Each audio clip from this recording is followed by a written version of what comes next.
नमस्कार, जय हिंद। स्वागत है आपका स्टडी लवर्स फैमिली में। और आज के इस वीडियो में एक और प्रैक्टिस सेट आपके लेके आए हैं और ये आपका यूनिट 3 का ये प्रैक्टिस सेट है। इसमें हम एडुसेट की भूमिका, दीक्षा वगैरह, जो प्रज्ञाता वगैरह एडुसेट की भूमिका में टॉपिक्स थे, और PPT and uses of PPT, PPT के क्या यूजेज हैं, इनसे रिलेटेड जितने भी एमसीक्यू बन सकते हैं वो हमने इस वीडियो में अरेंज किए हैं। पहला क्वेश्चन आपकी स्क्रीन पर है, एडुसेट का प्राथमिक उपयोग किसके लिए किया जाता है? तो ऑप्शन देख सकते हैं, वित्तीय सेवाएं, टेलीमेडिसिन, शिक्षा।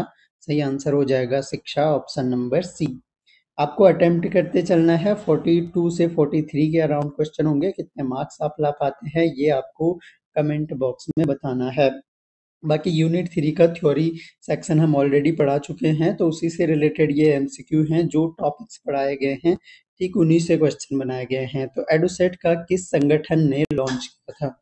एडुसेट का लॉन्च किया था इसरो ने, इंडियन स्पेस रिसर्च ऑर्गेनाइजेशन ने। तो ये आपको ध्यान रखना है। दीक्षा का पूर्ण रूप क्या है?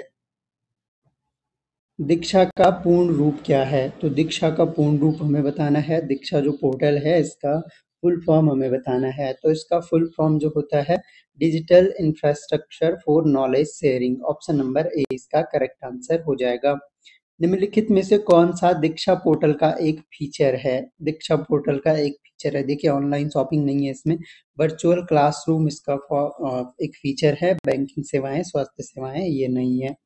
अगला देखिए, प्रज्ञाता दिशा निर्देशों का मुख्य फोकस क्या है? प्रज्ञाता दिशा निर्देशों का मुख्य फोकस, तो मुख्य फोकस इसका जो है ऑनलाइन शिक्षा है। बाकी शारीरिक शिक्षा, चिकित्सा ये तो इससे संबंधित नहीं है। प्रज्ञाता दिशा निर्देश किस मंत्रालय ने जारी किए? प्रज्ञाता दिशा निर्देश जारी करने वाले मंत्रालय कौन सा होगा? स्वास्थ्य, वित्त नहीं, शिक्षा मंत्रालय होगा। ऑप्शन नंबर सी सही उत्तर हो जाएगा। अगला क्वेश्चन देखिए, कौन सा उपग्रह विशेष रूप से शैक्षिक उद्देश्यों के लिए डिजाइन किया गया था? तो शैक्षिक उद्देश्यों के लिए डिजाइन किया गया था आपका GSAT-3। ये आपका शैक्षिक उद्देश्यों के लिए डिजाइन किया गया उपग्रह है और इसी का नाम जो है एडुसेट है। तो ये आपको ध्यान रखना है, एडुसेट इसी का नाम है। एजुकेशन सैटेलाइट इसका फुल फॉर्म होता है और GSAT-3 इसका नाम है। दीक्षा पोर्टल कब लॉन्च किया गया था? अगेन इंपॉर्टेंट क्वेश्चन है। दीक्षा पोर्टल की लॉन्चिंग डेट हम थ्योरी सेक्शन में सब कुछ पढ़ चुके हैं, तो इसलिए आपके लिए ये आसान होना चाहिए और पूरे मार्क्स आपके आने चाहिए मेरे हिसाब से। तो इसका जो सही आंसर है, 2017 में जो है दीक्षा पोर्टल लॉन्च होता है। एडुसेट का मुख्य उद्देश्य क्या है? एडुसेट का मुख्य उद्देश्य बताना है। तो एडुसेट का जो मुख्य उद्देश्य है वो ग्रामीण क्षेत्रों में शिक्षा प्रदान करना है। तो ये सारे टॉपिक्स हमने थ्योरी सेक्शन में डिस्कस किए हैं। अगला क्वेश्चन देखिए, एडुसेट का प्रक्षेपण वर्ष क्या था? तो एडुसेट का जो प्रक्षेपण वर्ष है, कब इसको प्रक्षेपित किया गया? तो 2004 में एडुसेट को प्रक्षेपित किया गया। दीक्षा पोर्टल किस उद्देश्य के लिए लॉन्च किया गया था? दीक्षा पोर्टल का उद्देश्य हमें बताना है, किस उद्देश्य के लिए। तो यहाँ पर देखिए, सरकारी योजनाओं की जानकारी, खरीदारी, बैंकिंग सेवाएं, शिक्षकों को डिजिटल सामग्री प्रदान करने के लिए लॉन्च किया गया था। दीक्षा पोर्टल का उपयोग कौन कर सकता है? तो इसका उपयोग कौन कर सकता है? शिक्षक भी कर सकते हैं, छात्र भी कर सकते हैं, अभिभावक भी कर सकते हैं। केवल वाले ऑप्शन यहाँ से एलिमिनेट कर देने हैं। अगला क्वेश्चन है, प्रज्ञाता दिशा निर्देश किस प्रकार की शिक्षा को प्रोत्साहित करते हैं? तो प्रज्ञाता जो दिशा निर्देश हैं ये आपका प्रोत्साहित करते हैं पारंपरिक कक्षा शिक्षक नहीं, ये मिश्रित या ब्लेंडेड जो शिक्षा है इसको प्रोत्साहित करते हैं। मिश्रित मिश्रित में क्या आ जाएगा? ब्लेंडेड एजुकेशन में अगर पूछा जाए क्या क्या आ जाएगा, तो इसमें ऑनलाइन एजुकेशन भी आता है और ऑफलाइन भी आता है। तो दोनों चीजें आपके ब्लेंडेड में आता है या मिश्रित शिक्षा में आता है। प्रज्ञाता दिशा निर्देशों में कितने कदम शामिल हैं, यानी स्टेप्स क्या हैं इसके, कौन कौन से स्टेप्स हैं? तो ये इसके नाम से ही है, यही इसके स्टेप्स हैं। जैसे आ गया आपका P4 आ गया, प्लान आ गया, और R4 आपका रिव्यू आ गया, और A4 आपका अरेंज आ गया। इसके अलावा G4 आपका गाइड आ गया। तो इस तरह से ये, और Y4 आपका यक है जिसका मीनिंग जो है टॉक होता है, ये भी आपको ध्यान रखना है। इसके अलावा A4 अगेन आपका दूसरा A है, इसका मतलब असाइन है, असाइन, तो ये भी आपको ध्यान रखना है। इसके अलावा फिर T है, T का मतलब यहाँ पर ट्रैक है, टी फॉर ट्रैक है और लास्ट जो ए है ये आपका एप्रिसिएट है, तो ये आपको ध्यान रखने हैं। तो ये इसके नाम से ही हो गया, यानी प्लान रिव्यू अरेंज गाइड यक, या इसका टॉक मीनिंग होता है, और इसके अलावा असाइन हो गया और ट्रैक हो गया और लास्ट आपका अप्रिसिएट हो गया। यानी कुल कितने स्टेप है, जितने लेटर हैं उतने स्टेप हैं। तो ये लेटर हैं 4 और सॉरी 8 और स्टेप भी हो गया 8। अगला देखिए, एडोसेट का संचालन किसके द्वारा किया जाता है? नासा, इसरो, बीएसएनएल या एयरटेल? तो एडोसेट का संचालन आपका इसरो के द्वारा किया जाता है। अगला क्वेश्चन है, दीक्षा पोर्टल पर कौन-सी सामग्री उपलब्ध होती है? दीक्षा पोर्टल पर कौन-सी सामग्री? शैक्षिक वीडियो और पाठ, संगीत और फ़िल्में, खेल और मनोरंजन, समाचार और पत्रिकाएँ। इसमें शैक्षिक वीडियो और पाठ उपलब्ध होते हैं। अगला देखिए, प्रज्ञाता दिशा निर्देश किसने जारी किए? तो प्रज्ञाता दिशा निर्देश जारी किए थे आपके, इनमें से देखिए सही आंसर है आपका शिक्षा मंत्रालय ने, ऑप्शन नंबर सी।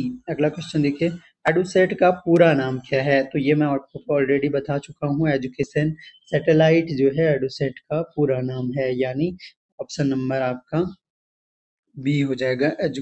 एजुकेशनल सैटेलाइट है, एजुकेशन नहीं है, एजुकेशनल है, तो ये थोड़ा सा ध्यान रखना है। पीपीटी क्या है? अब देखिए पीपीटी, ये मैंने शुरू में जब पीपीटी पढ़ाया तो वहाँ पर पढ़ाया था कि पीपीटी का फुल फॉर्म क्या होता है। तो पीपीटी का फुल फॉर्म होता है power point presentation. Power point presentation जो है उसको पीपीटी कहते हैं। अगला देखिए, पीपीटी में स्लाइड्स जोड़ने के लिए किस विकल्प का उपयोग किया जाता है? और ये इम्पोर्टेंट अगेन क्वेश्चन है, ये पीपीटी से रिलेटेड, ये थोड़ा सा प्रैक्टिकल बेस्ड जो क्वेश्चन ऐड किए गए हैं, यहाँ से क्वेश्चन आपके बन भी सकते हैं। तो स्लाइड्स अगर आपको ऐड करना है तो ऐड न्यू स्लाइड का ऑप्शन आता है, न्यू स्लाइड आपका आंसर हो जाएगा, ऑप्शन नंबर 80 आपका सही आंसर हो जाएगा। क्वेश्चन देखिए, पीपीटी में किस प्रकार के कंटेंट को शामिल किया जा सकता है? पीपीटी में किस तरह का कंटेंट? पीपीटी जैसे आप देखते होंगे, मैं भी बहुत बार पीपीटी से पढ़ाता हूँ, तो टेक्स्ट भी रहता है, इमेज भी रहता है, वीडियो भी शामिल किए जा सकते हैं, यानी ऑप्शन नंबर डी हो जाएगा। देखिए, पीपीटी में एनिमेशन जोड़ने के लिए किस टैब का उपयोग किया जाता है? तो एनिमेशन के लिए अलग से टैब होता है, इसमें एनिमेशन टैब। एनिमेशन का मतलब होता है कि जैसे टेक्स्ट को हमें किस तरह से शो करना है, तो वो एनिमेशन होता है। टेक्स्ट जैसे साउंड को अलग तरह से, या फिर जो स्क्रीन है वो आपको ब्लिंक करती हुई दिखाई दे, तो इस तरह के एनिमेशन यूज़ किए जाते हैं। पीपीटी किस ये क्वेश्चन जो है, जिसने पीपीटी बनाई है या यूज़ किया है, टूल कंप्यूटर में काम किया है, तो वो आसानी से कर सकते हैं। पीपीटी जो नहीं नहीं भी जिन्होंने किया है, तो उनके लिए ये क्वेश्चन हम लेके आए हैं ताकि वो भी इनको कर पाएँ। पीपीटी में किस विकल्प का उपयोग करके पृष्ठभूमि का रंग बदला जा सकता है? यानी पृष्ठभूमि मतलब बैकग्राउंड, जैसे कि इस स्लाइड का बैकग्राउंड कलर हमने व्हाइट रखा है, इसको हम ब्लैक भी रख सकते हैं, चेंज कर सकते हैं, तो इसको कहते हैं हम बैकग्राउंड कलर। तो ये तो आप लोग जानते हैं, अपनी फोटोज वगैरह में करते हैं। पीपीटी का प्रमुख उपयोग किस क्षेत्र में होता है? चिकित्सा, शैक्षणिक प्रस्तुति, सबसे ज्यादा जो है एजुकेशनल प्रेजेंटेशन में इसका प्रयोग होता है। पीपीटी का उपयोग किसके लिए किया जाता है? प्रशिक्षण सत्र के लिए, व्यावसायिक मीटिंग के लिए, शैक्षणिक लेक्चर के लिए, तो इन सभी के लिए जो है पीपीटी का उपयोग किया जा सकता है। अगला देखिए, पीपीटी का प्रमुख लाभ क्या है? तो इससे समय की बचत होती है, स्पष्ट प्रेजेंटेशन होता है, आसान जो है संपादन होता है, तो यानी उपरोक्त सभी हमारा सही आंसर हो जाएगा। पीपीटी में किस विकल्प का उपयोग करके प्रेजेंटेशन को सुरक्षित रखा जा सकता है? यानी सेफ अगर प्रेजेंटेशन को रखना है, तो हम क्या करते हैं, प्रोटेक्ट प्रेजेंटेशन करते हैं। जैसे हम प्रोटेक्ट पीडीएफ कर देते हैं, उसमें एक जो है पिन यूज होता है, यानी कोड यूज होता है, उससे वो प्रोटेक्ट हो जाता है। वो तभी आप खोल पाते हैं जब आपके पास वो पिन मिले या आपको वो पासवर्ड उसका मिले। देखिए, पीपीटी में स्लाइड शो के दौरान किस विकल्प का उपयोग करते हैं? जब हम स्लाइड शो करते हैं तो उसमें क्या, स्लाइड शो व्यू एक ऑप्शन होता है, उसका यूज हम करते हैं। पीपीटी में किस विकल्प का उपयोग करके स्लाइड का लेआउट बदला जा सकता है? तो स्लाइड लेआउट बदलने के लिए हमारे पास जो ऑप्शन होता है, स्लाइड लेआउट का ऑप्शन होता है लेआउट, तो इससे यानी स्लाइड का टाइप, स्लाइड का कलर वगैरह आप चेंज कर सकते हैं। पीपीटी के स्लाइड ट्रांजिशन को जोड़ने के लिए किस टैब का उपयोग किया जाता है? तो ट्रांजिशन अगर उसमें आपको ऐड करने हैं तो उसके लिए आपको टैब यूज करना होगा आपका transitions tab. Option number C सही उत्तर हो जाएगा। अगला देखिए, पीपीटी में हेडर और फुटर जोड़ने के लिए किस विकल्प का उपयोग किया जाता है? तो हेडर एंड फुटर जोड़ने के लिए इंसर्ट हेडर एंड फुटर विकल्प होता है, इसका यूज किया जाता है। जैसे आप देखते होंगे कि हमारी पीडीएफ में ऊपर लिखा रहता है स्टडी लवर्स फैमिली, तो वो हेडर और फुटर का यूज होता है उसमें भी। तो देखिए, पीपीटी में टेक्स्ट बॉक्स जोड़ने के लिए किस विकल्प का उपयोग किया जाता है? तो टेक्स्ट बॉक्स जोड़ने के लिए इंसर्ट टेक्स्ट बॉक्स। अगला देखिए, पीपीटी में स्मार्ट आर्ट जोड़ने के लिए किस टैब का प्रयोग किया जाता है? तो अगर स्मार्ट आर्ट जोड़ने हैं, जैसे टेक्स्ट के शेप जो है इस तरह से हमें राउंड सर्किल में लिखने हैं, तो इसके लिए डिजाइन टैब का यूज करते हैं। ऑप्शन नंबर सी आपका सही उत्तर हो जाएगा। अगला क्वेश्चन देखिए, पीपीटी में किस विकल्प का उपयोग करके स्लाइड्स को क्रमबद्ध किया जा सकता है? तो अगर स्लाइड को क्रमबद्ध करना है 1 2 3 4 एक सीक्वेंस वाइज लगाना है, तो इसके लिए स्लाइड सॉर्टर एक विकल्प होता है, ये सॉर्ट कर देता है, यानी जिस भी ऑर्डर में आपको लगाना है।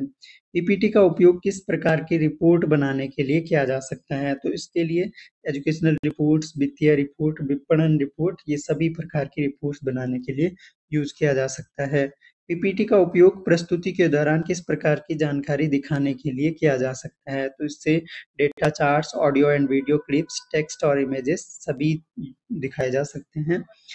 पीपीटी में स्लाइड्स के बीच नेविगेट करने के लिए किस विकल्प का उपयोग किया जाता है? तो नेविगेटर होता है इसमें भी, तो इसका उपयोग होता है स्लाइड शो कंट्रोल्स का उपयोग किया जाता है नेविगेट करने के लिए। अगला क्वेश्चन है, पीपीटी में स्लाइड को पुनः क्रमबद्ध करने के लिए किस विकल्प का उपयोग किया जाता है?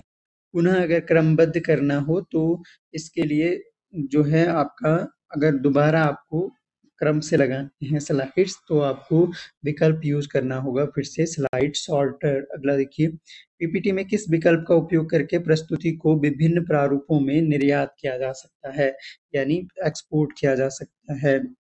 तो विभिन्न यानी अलग-अलग फॉर्मेट में उसको निर्यात किया जा सकता है, तो वो जो है किस विकल्प का उपयोग करके हम कर सकते हैं? तो इसका सही आंसर आपका हो जाएगा सेव एज़। देखिए, जैसे ये पीडीएफ है, अगर मैं इसको सेव एज़ करूँगा, जैसे वर्ड की फाइल रहती है, तो मैं सेव एज़ करता हूँ, एज़ पीडीएफ के रूप में सेव एज़ कर देते हैं, तो उसका अलग फॉर्मेट में इम्पोर्ट वो फाइल हो जाती है। अगला क्वेश्चन है, पीपीटी में स्लाइड शो को स्वचालित रूप से चलाने के लिए किस विकल्प का उपयोग किया जाता है?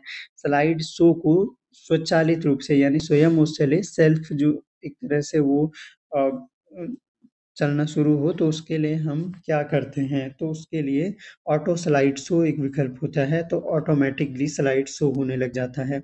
पीपीटी में नोट्स जोड़ने के लिए किस विकल्प का उपयोग किया जाता है? तो उसमें स्पेशल ऑप्शन होता है आपके पास, ऐड नोट्स ऑप्शन होता है। अगला देखिए, पीपीटी में हाइपरलिंक जोड़ने के लिए किस विकल्प का उपयोग किया जाता है? तो इंसर्ट हाइपरलिंक का प्रयोग किया जाता है, यानी ऑप्शन नंबर आपका जो है बी हो जाएगा। ये हाइपरलिंक क्या होता है, जैसे अब यहाँ पर मैं कोई लिंक अपनी ईमेल आईडी दे दूँ, तो यहीं से आप क्लिक करके सीधे डायरेक्ट मेरी ईमेल आईडी पे चले जाओगे, या मैं अपना व्हाट्सएप ग्रुप का इनविटेशन के लिए लिंक यहाँ पे दे दूँ, तो वो लिंक आप क्लिक करोगे, या किसी वीडियो का लिंक यहाँ पर डाल दूंगा, तो आप क्लिक करोगे डायरेक्ट यूट्यूब में चले जाओगे, तो उसको कहते हैं हाइपरलिंक, यानी एक सॉफ्टवेयर से दूसरे सॉफ्टवेयर के लिए लिंक हो जाना।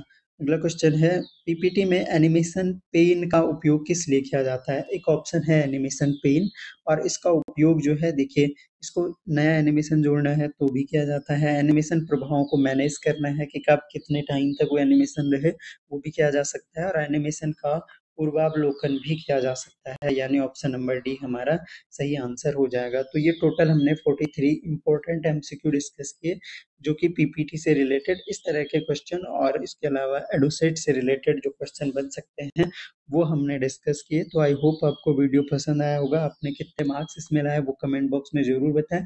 वीडियो पसंद आता है तो लाइक शेयर करें, अपने दोस्तों तक ज़रूर पहुंचाएं। बाकी thanks a lot for listening. मिलते हैं नेक्स्ट वीडियो में, तब तक के लिए जय हिंद।